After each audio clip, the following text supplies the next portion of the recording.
Subscribe. جب موت کو بھی موت آ جائے گی۔ حضرت ابو سعید خدری رضی اللہ تعالیٰ عنہ فرماتے ہیں کہ رسول اللہ صلی اللہ علیہ وآلہ وسلم نے ارشاد فرمایا، قیامت کے دن موت ایک چتکبرے مینڈے کی صورت میں لائی جائے گی، پھر ایک پکارنے والا فرشتہ پکارے گا، اے جنت والو۔ پکار سن کر اہل جنت گردنیں اٹھائیں گے اور ادھر ادھر دیکھیں گے۔ وہ فرشتے ان سے پوچھے گا، کیا تم اس جانور کو پہچانتے ہو؟ وہ سب کہیں گے، ہاں یہ تو موت ہے، چونکہ ان سب نے مرتے وقت موت کو دیکھا تھا لہٰذا پہچان لیں گے۔ پھر وہ فرشتہ دوبارہ پکارے گا، اے دوزخ والو۔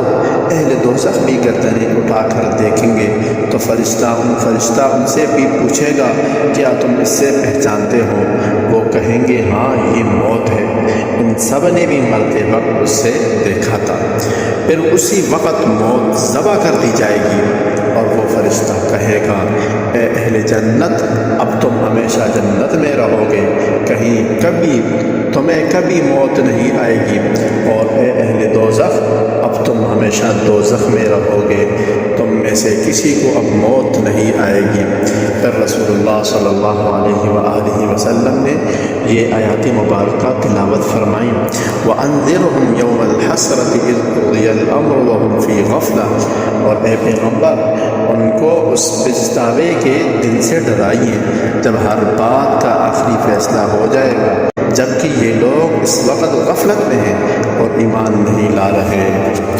اے انسان، تمہاری خوبصورتی، تمہارا جمال، تمہارا حسن، جوانی کا نشہ، دولت کا گھمنڈ، تمہاری قابلیت کے چرچے، تمہارے ہنر، سب ایک دن ختم ہونے والے ہیں، تو غرور کس بات کا؟ کیا تم نے نہیں سنا، کل نفس ذائقۃ الموت؟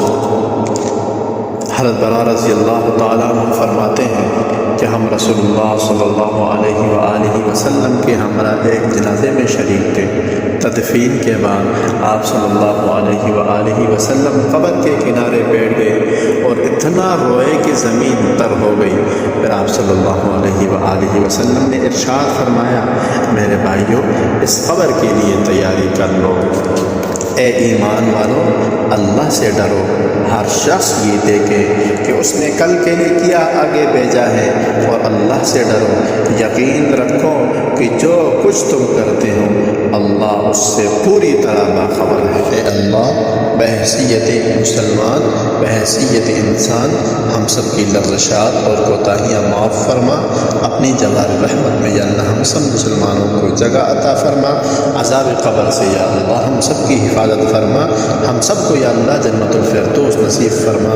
یا اللہ اپنی رضا کے مطابق ہمیں دنیا میں زندگی بسر کرنے کی توفیق عطا فرما، رسول اللہ صلی اللہ علیہ وآلہ وسلم کی محبت اور شفاعت ہم سب کو نصیب فرما، آمین یا رب العالمین۔